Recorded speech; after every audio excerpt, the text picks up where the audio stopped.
তো আল মুনখানিকাত আল মৌকুজাত, মৌকুজাত হলো পিটিয়ে মারা, অথবা জাহিলিয়াতে একটা প্রথা ছিল তীর বিদ্যা শেখার জন্য অনেক দূরে একটা ছাগল বেঁধে রেখে এখান থেকে তীর মারতে থাকতো, যে আমার তীরটা মানে মানে আমার যে এইম, যে আমার সে এইমে তীরটা আঘাত করছে কিনা এই পরীক্ষা করার জন্য ওরকম ছাগল বেঁধে রেখে তীর মেরে মেরে তাকে হত্যা করতো এবং পরে আবার ওটাকে খাইয়ে ফেলতো। আল্লাহ বলছেন এভাবে এই কাজ করাও যাবে না, আর এই কারণে খাওয়াও যাবে না। মুনখানিকাত আর মৌকুজাত, মোতারাদ্দিয়াত, পাহাড় থেকে গড়াইয়া পড়ে যদি মরে, অথবা গাড়ির ধাক্কায় বাম্পারের ধাক্কায় যদি কোনো প্রাণী আঘাত খেয়ে মরে, এটাও খাওয়া হারাম। কিন্তু মরার আগে যদি তুমি জমা করতে পারো তাহলে কিন্তু খাওয়া যাবে। আমার আকাল আসাবো, শিয়ালে আপনার একটা গরু বা ছাগল আপনাকে মেরেছে কিন্তু এখনো মরে না, এর আগে যদি জমা করতে পারেন তাহলে ওটা আপনি খেতে পারবেন। আমার আকাল আসাবো। তো আরেকটা হলো নাতিহাত, নাতিহাত হলো বোরিং অফ এ কাউ, সিংহের গুতায় যদি কোনো প্রাণী মরে তাহলে মৃত্যু আগে যদি আপনি জমা করতে পারেন তাও খেতে পারবেন। এই 5টা ক্ষেত্রে আল মুনখানিকাত আল মৌকুজাত আল মোতারাদ্দিয়াত আল নাতিহাত আমার আকাল আসাবো, 5টা। আচ্ছা, কোরআনে আরেকটা বলা আছে হুররিমাত আলাইকুমুল খাবায়েসা, খবিজ বস্তুগুলি তোমাদের ঘরে হারাম করা হয়েছে। দেখেন কুকুর খবিজ, তারপরে জোঁক, সাপ, এই ধরনের যে কতগুলি বস্তু খাওয়া তো দূরের কথা, দেখলেই শরীর শিহরিয়ে ওঠে, খবিজ। এই ধরনের খবিজ বস্তুগুলি খাওয়া হারাম।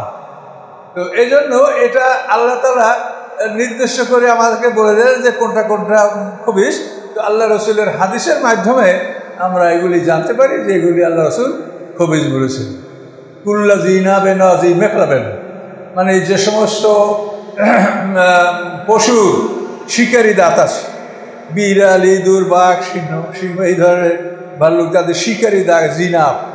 হাতিরও বাইরে দাঁত আছে, শিকারী না হলেও বাইরে দাঁত, এই জন্য ওটা এর মধ্যে পড়বে।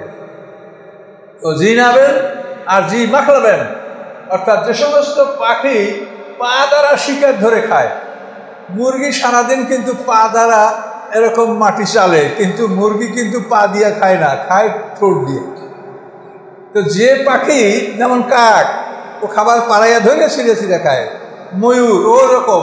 তো বাস পাখি, এক কথায় যে পাখিরা শিকার ধরে পা দিয়া চেপে ধরে মুখ দিয়া খায়, এই ধরনের পাখিগুলিকে বলা হয়েছে যে মাকরাবেন, এগুলোকে আল্লাহ তাআলা হারাম ঘোষণা করেছে। আর হুররিমাত আলাইকুমুল খাবায়েসা, এটা একটা কমন জিনিস, কাজে খবিশ বলে মনে হলে আপনি খাবেন না। আর সন্দেহজনিত জিনিস আপনি খাবেন না। সন্দেহের ঊর্ধ্বে অনেক জিনিস আছে। এই যে বাজারে এক ধরনের মাছ আসে, যে গোল শাপলা পাতা বলি আমার দেশে, দেশ কি বলে জানেন? হ্যাঁ, ওই যে মাছ। এই মাছের 2টা কোয়ালিটি আছে। একটা আছে যার লেজটা একটুখানি একটা লেজ। তো ফেকাবিদরা বলেছেন যে যে মাছটা সমাকুন কাত্তরছে, মাছটা ঢালের মতো কিন্তু লেজটা এরকম ছোট, টুটকা মাছের লেজের মতো ছোট, এগুলি খাওয়া যাবে। আর যেটা লেজ লম্বা এবং লেজের মাথায় হুল থাকে, এগুলিকে খেতে নিষেধ করা হয়েছে। বাইন মাছ এটা সর্বসম্মতিক্রমে এটা বৈধ, বাইন মাছের উপরে কোনো আপত্তি নাই। এবং মাছ যেগুলি সেগুলি আপনি খেতে পারেন। তো মাছ আপনি কি করে চিনবেন? যা মাছ হলো পানির যে প্রাণীর ফুলকা আছে এবং চক্ষু বন্ধ করতে পারে না, এই 2টা চিহ্ন হলো মাছের। ফুলকা আসে গালের নিচে, আর চক্ষু বন্ধ করতে পারে না, মাছ মরলেও দেখবেন তাকাই আছে। তো পানির যে প্রাণী চক্ষু বন্ধ করতে পারে না এবং ফুলকা আসে, এগুলিকে মাছ বলা হয়েছে। সর্বশেষ কথা হলো, এত খাবার আছে তা আপনার সন্দেহ জিনিসটা খেতে হবে কেন? যেটা সন্দেহ ওটা আপনি খাবেন কেন? এত খাবার আছে, তারপর ওটা কেন খেতে হবে? এই জন্য সন্দেহ জিনিস, যেটা সন্দেহ আছে, আল্লাহ রসুল তার ধারে কাছে যেতে মানা করছে। আল্লাহ রসুল বলছে খবর সন্দেহ হলে সেটা ধারে কাছে তোমরা যাবে না। ওয়ালা তাকুলু লিমা তাসিফু আলসিনাতুকুমুল কাযিবা হাযা হালাল হাযা হারাম লিতাফতারু আলাল্লাহিল কাযিবা ইন্নাল্লাযিনা ইয়াফতারুনা আলাল্লাহিল কাযিবা লা ইফলিহুন। আল্লাহ বলেন, তোমাদের মুখে যা আসে, যে মিথ্যা কথাগুলি তোমাদের মুখে যা আসে, তোমরা বিনা দলিলের মুখে যে কথাগুলি বলো, সেই মুখের কথার ভিত্তিতে তোমরা বলো এটা হালাল এটা হারাম, দলিল প্রমাণ ছাড়া। আল্লাহ কোরআনে বলে নাই, রাসূল হাদিসে বলেন নাই। তোমরা মুখের কথায় যে বস্তুগুলিকে হারাম এবং হালাল ঘোষণা করো, এটা হচ্ছে আল্লাহর উপরে মিথ্যা রচনা করা, যে আল্লাহ এটা বলেন নাই। আল্লাহ যেটা বলেন নাই সেই যদি বলো যে হ্যাঁ এটা তো কেতাবে আছে, এটা শরীয়তে আছে, তাহলে এটা আল্লাহর উপরে মিথ্যা চাপানো হবে। ইন্নাল্লাযিনা ইয়াফতারুনা আলাল্লাহিল কাযিবা লা ইফলিহুন, নিশ্চয়ই আল্লাহর উপরে যারা মিথ্যা চাপায় কোনোদিন তারা জয়যুক্ত হবে না। যেমন ইহুদি খ্রিস্টানরা ওই হারাম খাইতো আর বলতো যে আল্লাহ আমাদেরকে খেতে বসে, এটা আল্লাহ করতে বসে, এই জন্য আমরা করি। তো এই ধরনের কথা যারা বলে, আল্লাহ বলেন তারা কখনোই জয়যুক্ত হবে না। জয়যুক্ত মানে হাসরের ময়দানে ডাইন হাতে তার আমলনামা পাবে না। আল্লাহ বলেন মাতাউন কালিল, দুনিয়ায় হলো সামান্য সময়ের জন্য তোমাদের ভোগ বিলাস। ৬২ বছর বাঁচে, পরকালের তুলনায় ১.৫ ঘন্টা, আর বালেগ হইতে লাগবে ১৫ বছর।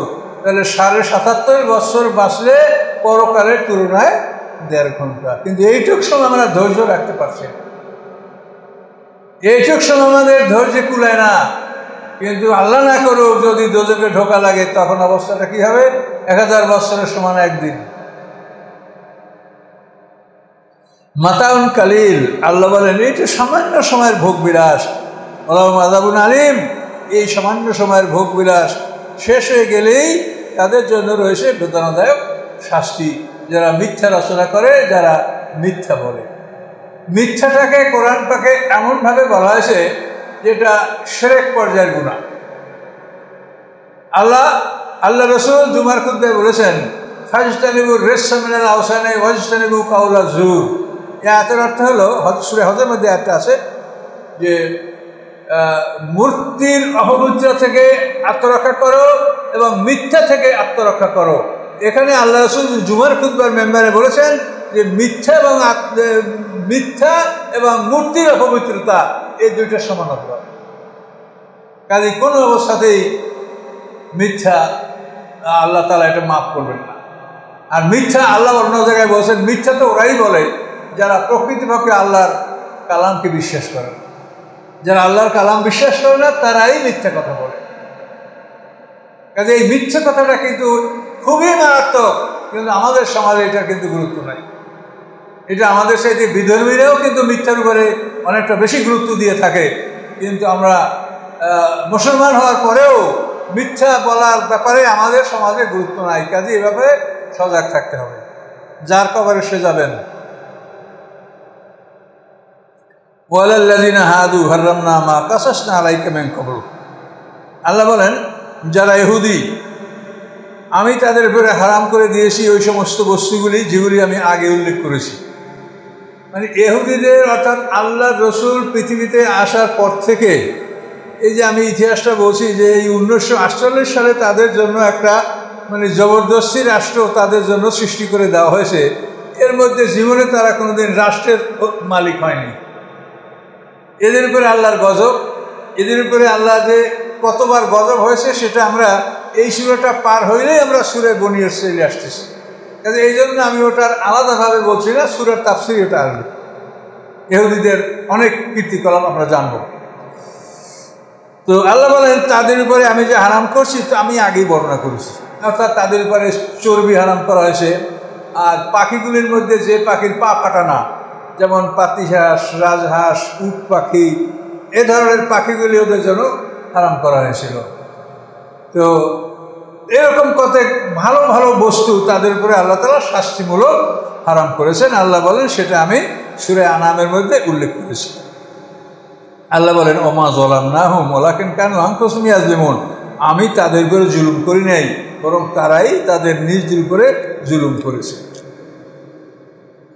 সুম্মা ইন্না রাব্বাকা লিল্লাযিনা আমিলুস সুআ বিজাহালাতিন, অতঃপর আপনার রব ওই সমস্ত মানুষের জন্য যারা অজান্তে পাপ কাজ করেছে, সুম্মা তাবু মিন বা'দি যালিকা, এরপরে যখনই সে বুঝতে পারছে তখনই তওবা করেছে, ও আসলাহু এবং নিজেকে সংশোধন করে নিয়েছে, ইন্না রাব্বাকা মিন বা'দিহা লাগাফুর রহিম, নিশ্চয়ই আপনার রব এই তওবা করার পরে এবং সংশোধন করার পরে তাকে ক্ষমা করে দিবেন। তাহলে একটা লোক ভুলবশত অপরাধ করছে, যখনই বুঝতে পারছে নিজের ভুল তখনই সে আল্লাহর কাছে তওবা করেছে এবং নিজেকে সংশোধন করেছে যে এই কাজ আমি আর এটা কোনোদিন করবো না, এটা করলে আল্লাহ বলছেন তাহলে আল্লাহ তাকে ক্ষমা করবেন। ইন্না ইব্রাহিমা কানা উম্মাতান কানিতান লিল্লাহি হানিফা, নিশ্চয়ই ইব্রাহিম আলাইহিস সালাম ছিলেন বিনয়ী একটা সম্প্রদায়। উম্মত মানেই সম্প্রদায়, দল, জাতি। ইব্রাহিম আলাইহিস সালাম একাই একটা জাতি ছিলেন, মানে ওনার সম্প্রদায়। ইব্রাহিম আলাইহিস সালাম যখন পৃথিবীতে আল্লাহর হুকুমে আসলেন তখন নমরুদ ছাড়া পৃথিবীর বাদশা এবং তারা সব মুশরিক। ইব্রাহিম আলাইহিস সালাম একাই মোমেন, এই জন্য বলছে যে উনি একাই একটা জাতি, এটা তার সম্মান। উম্মত মানে জাতি, উনি একাই একটা জাতি। তার কারণ পৃথিবীতে যত নবী রাসূল আসছে সব ওনার বংশ থেকে আসছে। ওনার বড় ছেলে ইসমাঈল আলাইহিস সালাম সেই বংশে আমাদের নবী, ওনার দ্বিতীয় ছেলে ইসহাক আলাইহিস সালাম সেই বংশ থেকে, একেবারে ঈসা আলাইহিস সালাম পর্যন্ত সমস্ত নবী একই বংশ থেকে আসে। এই জন্য আল্লাহ তাআলা তাকে সম্মান দিয়ে বলেছেন যে উনি একাই একটা জাতি, একাই একটা দল, একাই একটা জাতি ইব্রাহিম আলাইহিস সালাম। এবং তিনি ছিলেন হানিফা, সত্য অনুসন্ধানকারী। এই যে সত্যকে অনুসন্ধানকারী বারবার বলা হয়, আমরা কিন্তু সত্য অনুসন্ধান করি না, এটা মারাত্মক অপরাধ আমাদের। একজন আলেম পেলেই একেবারে তার মুরিদ হয়ে যাবেন, একজন মানুষকে জেনে শুনে তারপর তার অনুকরণ করেন, এটা আপনার একান্ত জরুরি।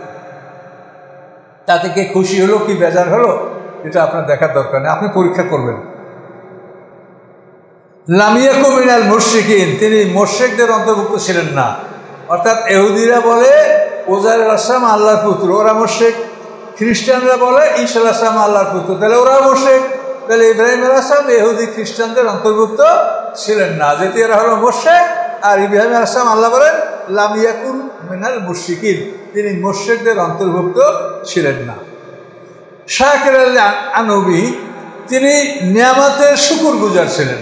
তাকে যে আল্লাহ নিয়ামত দান করেছেন এই নিয়ামতের শুকরিয়া তিনি সবসময় আদায় করতেন। এই যে তাবাহু, আল্লাহ তাআলা তাকে বাছাই করেছেন, মনোনীত করেছেন। ও হাদাহু ইলা সিরাতিল মুস্তাকিম, এবং আল্লাহ তাআলা তাকে সরল পথ দেখিয়েছেন। সিরাতাল মুস্তাকিম দেখিয়ে দেওয়ার দায়িত্ব আল্লাহর। ওয়ালাল্লাহি কাসদুস সাবিল, আল্লাহ বলেন সরল পথ দেখিয়ে দেওয়ার দায়িত্ব আল্লাহর। আল্লাহ মানুষকে সরল পথ দেখিয়ে আল্লাহর কাছে চাইতে হবে। ওয়াতাইনা ফিদ দুনিয়া হাসানা, আল্লাহ বলেন দুনিয়া আমি তাকে অনেক কল্যাণ দান করেছিলাম। ইব্রাহিম আলাইহিস সালামের 12 জন পুত্র সন্তান ছিল। ইসমাঈল আলাইহিস সালাম, ইসহাক আলাইহিস সালাম এরা হলো বড়। এরপরে ওনার দ্বিতীয় পরের হাজেরা, সারা, এরপরে তৃতীয় স্ত্রীর নাম পড়ে বিবি কাতুরা। তা ওনার থেকে ইব্রাহিম আলাইহিস সালামের 10 পুত্র সন্তান ছিল, অথবা অন্যান্য আরও স্ত্রী ছিল। মোট কথা ইব্রাহিম আলাইহিস সালামের 12 জন পুত্র সন্তান ছিল, তার কোনো কন্যা সন্তান ছিল না। ও আতাইনা ফিদ দুনিয়া হাসানা, আল্লাহ বলেন এই দুনিয়ায় তাকে আমি কল্যাণ দান করেছি। ওয়াইন্না ফিল আখিরাতি লামিনাস সলিহিন, এবং নিশ্চয়ই তিনি পরকালে সৎকর্মশীলদের অন্তর্ভুক্ত থাকবেন। সুম্মা আওহাইনা ইলাইকা, এরপরে আমি আপনাকে ওহীর মাধ্যমে জানিয়ে দিয়েছি আনাত্তাবি মিল্লাতা ইব্রাহিম হানিফা, যে আপনি ইব্রাহিম আলাইহিস সালামের মিল্লাতকে অনুসরণ করেন। ইব্রাহিম আলাইহিস সালামের প্রশংসা করে আল্লাহ বলেন এরপরে আমি আপনাকে ওহী করে জানা দিলাম যে আপনি ইব্রাহিম আলাইহিস সালামের শরীয়তের অনুকরণ করেন। তিনি হানিফা মানে বিশুদ্ধ, এই শরীয়তের মধ্যে কোনো ভেজাল নাই। মা কানা মিনাল মুশরিকিন, এবং তিনি কোনো অবস্থাতেই মুশরিকদের অন্তর্ভুক্ত ছিলেন না। একই পৃষ্ঠার মধ্যে 2 বার ইব্রাহিম আলাইহিস সালামকে বলা হলো যে তিনি মুশরিক ছিলেন না, তার মানে তিনি ইহুদি না, খ্রিস্টান না। এটা কিন্তু মুশরিক না মানে এটাই ইঙ্গিত করা হয়েছে যে উনি ইহুদিও না, খ্রিস্টানও না, উনি এর ঊর্ধ্বে। আর ইহুদি খ্রিস্টান কবে হলো? ইব্রাহিম আলাইহিস সালামের ছেলে ইসহাক আলাইহিস সালাম, তার ছেলে ইয়াকুব আলাইহিস সালাম, ইয়াকুব হচ্ছে 12 সন্তান। তো তার তো 4 পুরুষে যে এই বনি ইসরাইল বাইর হলো, এবং সেখান থেকেও তো মুসা আলাইহিস সালাম পৃথিবীতে চলে যাওয়ার পরে অন্তত 200-300 বছর পৃথিবীর অবস্থা ভালো ছিল। এরপরে না এই ইহুদিয়াত সৃষ্টি হয়েছে। ইন্নামা জুইলা আস-সাবতু আলাল্লাযীনা ইখতালাফু ফীহি। সাত মানে শনিবার দিন, সপ্তাহ। তো আল্লাহ বলেন সপ্তাহ চাপানো হয়েছে ওদের জন্য যারা এ বিষয়ে ইখতিলাফ করেছে, মতভেদ করেছে। ওয়া ইন্না রাব্বাকা লা ইয়াহকুমু বাইনাহুম ইয়াওমাল কিয়ামাহ, নিশ্চয়ই আপনার রব কিয়ামতের দিন তাদের মধ্যে বিচার ফয়সালা করবেন ফীমা কানু ফীহি ইখতালিফুন, যে বিষয়ে তারা মতভেদ করতেছিল। সপ্তাহ দিন নিয়ে মুসা আলাইহিস সালাম তার উম্মতকে বলেছেন যে আল্লাহ তাআলা বলেছেন সপ্তাহের একদিন সম্মানিত, সেই দিনে তোমরা আল্লাহর ইবাদত বন্দেগী করবে, সেই দিনে দুনিয়ার কাজকর্ম করবে না। একদিন তোমাদের সম্মানিত দিন, সেই দিনটা হচ্ছে শুক্রবার দিন। মুসা আলাইহিস সালাম তার উম্মতকে বলেছেন। তারা বলছে আমরা কখনোই এটা মানব না, আমরা মানবো যে আল্লাহ তাআলা শুক্রবার দিন সৃষ্টি শেষ করে শনিবার দিন বিশ্রাম করছে, আমরা ওই দিন বিশ্রাম করব। কথা বুঝতে পারছেন? আল্লাহ সৃষ্টি শুরু করছেন রবিবার, রবি সোম 2 দিনের পৃথিবী, মঙ্গল বুধ 2 দিনের পৃথিবীর সমস্ত পাহাড় পর্বত নদী সমুদ্র, আর বৃহস্পতি শুক্র এই 2 দিনে আকাশ চন্দ্র সূর্য। তাহলে এখন শনিবার আল্লাহ কিছু করেন না, রবিবার থেকে শুরু করে শুক্রবারে শেষ করছে। এখন ইহুদিরা বলে আমরা আপনার কথা শুনবো না, আল্লাহ যেদিন কোনো কাজ করেন নাই আমরা ওই দিন বিশ্রামে থাকবো। কথা বলতে পারছেন? এবং ওদের জঘন্য অপরাধ। আল্লাহ রসুলকে জিজ্ঞাসা করছে, ইয়া রাসূলুল্লাহ, আল্লাহ তাআলা আকাশ পৃথিবী কীভাবে সৃষ্টি করলেন? আল্লাহ রসুল বলে দেন এভাবে। তো বলে ইয়া রাসূল এরপরে কী হলো তা তো বললেন না। কী হয়েছে? যে এই শুক্রবার দিন সৃষ্টি শেষ করে আল্লাহ ক্লান্ত হয়ে একেবারে ঠাস করিয়ে আরো সই করে শুয়ে পড়ছে। নাউজুবিল্লাহ মিন যালিক। ইহুদিদের এই ধরনের মন্তব্য। তো আল্লাহ তাআলা মুসা আলাইহিস সালাম তার উম্মতকে বললেন যে শুক্রবার গ্রহণ করো, এটা সপ্তাহের সবচেয়ে সম্মানিত দিন। ওরা করলো না, ওরা শনিবার নেবে। এবার আসলেন ঈসা আলাইহিস সালাম। ঈসা আলাইহিস সালাম আয়েশা তার উম্মতকে বলেন যে আল্লাহ তাআলার কাছে প্রিয় সম্মানিত দিন শুক্রবার, এটা তোমরা গ্রহণ করো সপ্তাহের পবিত্র দিন হিসাবে। তোরা বললো আমরা তা করব না, আমাদের আগের উম্মত হলো ইহুদি, কাজে আমরা থাকবো তাদের পরে। তাহলে ওরা শনিবার, আমরা থাকবো রবিবার। এবং অন্য অনেক কারণ আছে যে আকাশ থেকে ঈসা আলাইহিস সালামের উম্মতের জন্য যে বেহেশতি খানা আসছিল, এই খানাটাও রবিবার আসছিল। কাজে এই বিভিন্ন কারণে খ্রিস্টানরা বললো যে আমরা শুক্রবার নেব না, আমরা নেব রবিবার। শেষ পর্যন্ত আল্লাহ তাআলা এই শুক্রবারকে মুহাম্মদ সাল্লাল্লাহু আলাইহি ওয়াসাল্লাম উম্মতকে দান করলেন। বলেন আলহামদুলিল্লাহ। এই শুক্রবারের মর্যাদাটা আমরা লাভ করলাম। এখন এই জিনিসটা বোঝেন যে আল্লাহ তাআলা ওদেরকেও বলছে যে শুক্রবার নাও, মুসা আলাইহিস সালামকে বলছে শুক্রবার নাও, ঈসা আলাইহিস সালামকে বলছে শুক্রবার নাও। ওরা নেয়নি। শেষ পর্যন্ত এই নিয়ামত আল্লাহ আমাদেরকে দিয়েছেন। ওরা যদি গ্রহণ করতো, তো আমরা ইহুদি খ্রিস্টান মুসলমান 3টা জাতির পবিত্র দিন শুক্রবার হতো, এই জিনিসটা কতই সুন্দর হতো। দেখেন, আমরা এর মাধ্যমে একটা ঐক্যের কাছাকাছি আমরা বুঝতে পারতাম। কিন্তু এই বিষয়গুলি ওরা মানে নাই। সেই জন্য আল্লাহ বলেন যে সপ্তাহ চাপানো হয়েছে ওদের উপরেই যারা এটা নিয়ে মতভেদ করছে। আল্লাহ বলেন উদু ইলা সাবিলি রাব্বিকা বিল হিকমাতি ওয়াল মাউইজাতিল হাসানা, আপনি আপনার রবের পথে মানুষকে হেকমতের সহিত ডাকুন। হেকমত শব্দের অর্থ হলো আমলের মাধ্যমে। আপনি যেটা তাকে বলবেন সেটা আপনি নিজে করেন, এই করে তারপর তাকে বলেন যে এটা এইভাবে করতে হয়, এটা এইভাবে করো। হেকমত মানে আমল, আমলের মাধ্যমে আপনি মানুষকে দাওয়াত দিন। তো আমরা তো খালি মুখে দাওয়াত দিচ্ছি, আমরা এই আমলটা আমাদের মধ্যে আসে কি না তা তো আপনারা নিশ্চিত না। কিন্তু আল্লাহ বলছেন দাওয়াত দিতে হবে আমলের মাধ্যমে। হিকমত মানে আমল। মাউইজাতুল হাসানা আর উত্তম নসিহতের মাধ্যমে।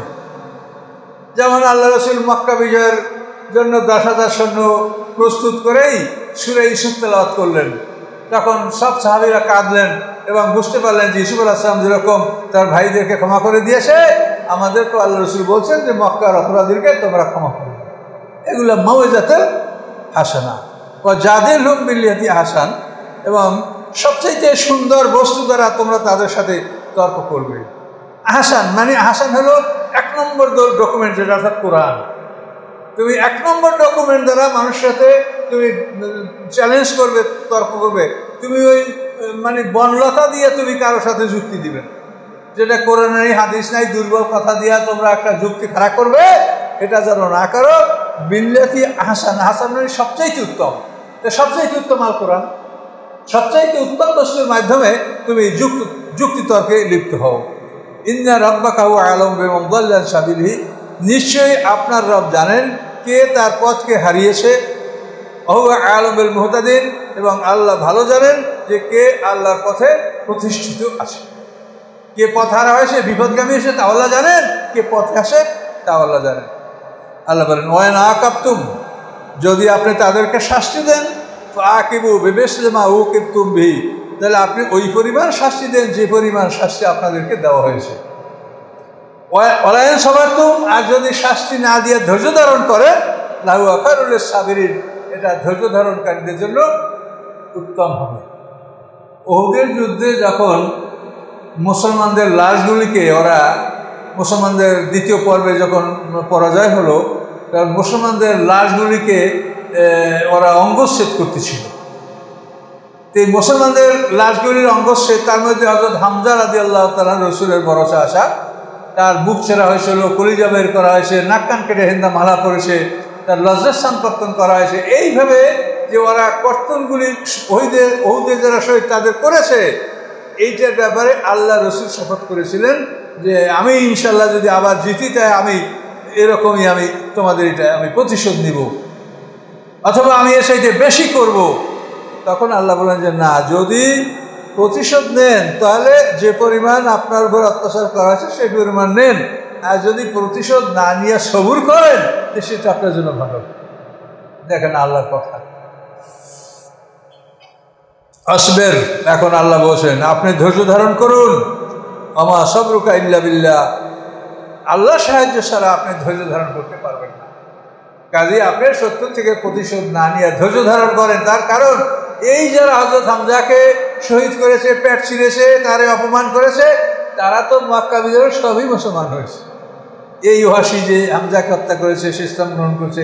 এই ইকরাম ইবনে আবি জাহেল, এই আবু সুফিয়ান, তারপরে এই সফওয়ান ইবনে উমাইয়া, যারা মানে আরবের এক প্রথম সিরিজ যারা কাফের মুশরিক ছিল, এরা তো মক্কা বিজয়ের পরে সবই তো মুসলমান হয়েছে। কাজে এই জন্য ধৈর্যের প্রয়োজন। ধৈর্য না ধরে যদি আল্লাহ রাসূলকে হত্যা করতেন তা তো করতে পারতেন, কিন্তু আল্লাহ বলছেন না, ধৈর্য ধারণ করলেই তার ফলটা ভালো হয়। এটা আপনারাও করবেন। আপনাদের পরিবারে আপনার ছেলে মেয়ে যদি অবাধ্য হয়, ছেলে নামাজ পড়ে না, এখন রাগ করিয়ে বাড়ি থেকে তাড়াই দেবেন।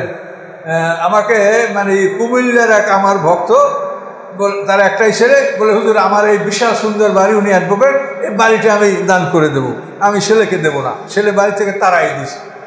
তা আমি ধীরে ধীরে বুঝে শুনে তাকে বললাম যে দেখেন, আপনি এই ছেলেটাকে তাড়ায়েন না, আপনি কাছে রাখেন। এখন কি হয়েছে, আজ না হয় কাল 10 বছর 20 বছর 25 বছর যে কোনো সময় আপনার ছেলেটা আল্লাহর পথে ফিরে আসতে পারে। কাজে তার উপরে আপনি এরকম শাস্তিমূলক ব্যবস্থা আপনি করিয়েন না। তার কারণ আমরা ইতিহাস যেগুলো দেখি, ইউসুফ আলাইহিস সালামকে হত্যা করে তার বাবার কাছে আসিয়া যেটা বসি, তার বাবার সাথে সাথে বোঝে নেই যে মিথ্যা রক্তমাখা জামা নিয়ে ইয়াকুব আলাইহিস সালাম সে হাজির হয়েছে, কিন্তু ইয়াকুব আলাইহিস সালাম তার এই সন্তানদের বাড়ি থেকে তাড়ায় নাই। এত বড় অপরাধ যে একটা ছেলেকে গুম করিয়া মিথ্যা বলছো আমার কাছে, কিন্তু তারপরেও তাদেরকে তাড়ান নাই। পরবর্তীতে এরাই তো আবার ঈশ্বর ইসলাম থেকে ক্ষমা পেয়েছেন, মুসলমান হয়েছেন, এদের বংশ থেকে আল্লাহ কত নবী রাসূল পাঠিয়েছেন। কাজে সামনে যে কি হবে এটা আল্লাহ ছাড়া কেউ জানে না। এই জন্য খুব দ্রুত অ্যাকশনে কেউ যাবেন না। এই দ্রুত অ্যাকশনে যাওয়া এটা কিন্তু শরীয়তে নিষেধ। মানুষকে ক্ষমা করেন, ছেড়ে দেন, সময় দেন। হ্যাঁ, যদি আপনার সামনে সরাসরি যুদ্ধে কেউ সামনাসামনি হয়, সে সময় আপনি কঠিনভাবে যুদ্ধ করেন। সে সময় বলা হয় না যে আপনাকে মারবে আর আপনি চুপ করে থাকবেন, এটা না। এমনি স্বাভাবিক অবস্থায় আপনি ক্ষমা এটি অবলম্বন করেন। ওয়ালা তাহজানু আলাইহিম, তাদের উপরে দুশ্চিন্তা করবেন না। ওয়ালা তাকু ফি দাইকা মিম্মা ইয়ামকুরুন, এবং তারা যে ষড়যন্ত্র করে এ ব্যাপারেও আপনি মনের মধ্যে সংকীর্ণতা আনবেন না। আপনি মনকে উদার রাখেন, উন্মুক্ত রাখেন। ওরা ষড়যন্ত্র করুক, এই ষড়যন্ত্রে কোনো ফল হবে না।